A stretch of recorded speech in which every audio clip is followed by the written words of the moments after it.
Hello everyone, today I will present to you the Global Intercultural Communication final exam with the title Intercultural Communication from the series Emily in Paris. Enjoy! But before we start, let me introduce myself. Hello, I'm Danielle Elfien with student number 130 and I'm from the Global Intercultural Communication class 2023D. So, without any further ado, let me introduce you to Emily in Paris. Emily in Paris is an American-French romantic comedy drama television series created by Danielle Elfien for Netflix. The series stars Lily Collins as aspiring marketing executive Emily Cooper, an American who moves to Paris to provide an American point of view to a French marketing firm. Now let's get to know Emily Cooper. Emily Cooper is a 29-year-old American from Chicago with a master's degree in communications who moves to Paris for a new job opportunity. She is tasked with bringing an American point of view and social media presence to a venerable French marketing firm named Savoir. Cultures clash as she adjusts to the challenges of life in Paris. Let me give you a little background story. Emily Cooper has little knowledge of French culture and speaks only basic French, quickly realizes that adjusting to life in Paris is much harder than she anticipated. She faces cultural differences at work where her direct American approach clashes with her French colleagues' more formal and reserved style. At the same time, Emily tries to navigate her personal life in a foreign city where she struggles with language barriers, dating, and social norms. But despite these challenges, Emily's upbeat attitude and social media skills helped her succeed in her job. Over time, she forms friendship with a group of locals, including her French neighbor Mindy, who helps her adjust to life in Paris. Emily's experiences teach her important lessons about work, relationships, and her own identity. Now, there are 3 culture shocks that I like to discuss. The first one is Emily's own culture shock. At the beginning of the show, Emily faces what is known as culture shock. She has a hard time adjusting to the French way of life, which is very different from her life back in the US. For example, in her French workplace, people respect boundaries and don't respect work emails after hours. Emily used to be the American work hard, play hard mentality, finds it hard to relax outside work.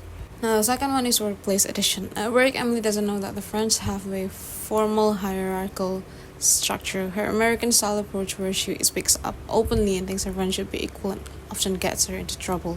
Her French boss Sylvie doesn't appreciate Emily's more casual, energetic style and feels it's unprofessional. The third one is social linguistics shock, which, to be specific, the language barrier. Emily speaks little French, which causes misunderstandings. She often speaks in English, which can be seen as rude as by her French colleagues, as French people take pride in the language. This shows how not speaking the local language can make integration difficult and highlight cultural differences. Let's move on to cultural identity. The first one is Emily's American identity is a big part of who she is. She is confident, optimistic, and believes in being direct. Second one is blending identity. Throughout the series, Emily learns how to blend her American traits with the French culture. The third one is the French identity. The French characters also face identity challenges when interacting with Emily. For example, Sylvie, her boss, represents a more traditional French identity. Now we're into the half-state's value dimensions. First one is power distance. French has a higher power distance, means the French are more accepting of unequal power in workplaces and society. In Paris, Emily's boss, Sylvie, expects employees to respect the hierarchy and follow rules without questioning authority. Second one is individualism versus collectivism. The US is an individualistic culture. This is where personal goals and independence are valued. Emily embodies these values. She takes individual responsibility for her work and often works alone. In contrast, French culture is more collectivist, meaning they place a greater value on group harmony and working together. Third one is femininity versus masculinity. French is more of a feminine culture. The US, on the other hand, leans toward masculinity, which values competition, achievement, and success. Emily's competitive, high-energy style clashes with the French preference for enjoying life and not always focusing on work. And the last one is uncertainty avoidant index. French culture prefers clear rules and structures to avoid ambiguity. This is evident in how Emily's spontaneous and creative marketing ideas are sometimes rejected by her colleagues. They prefer to sticking to well-known methods, whereas Emily's risk-taking attitude feels uncomfortable to them. Now, in the last section of this material is the circle of English and Emily in Paris. There are 3 ways to understand how language shapes communication. The first one is Emily's English.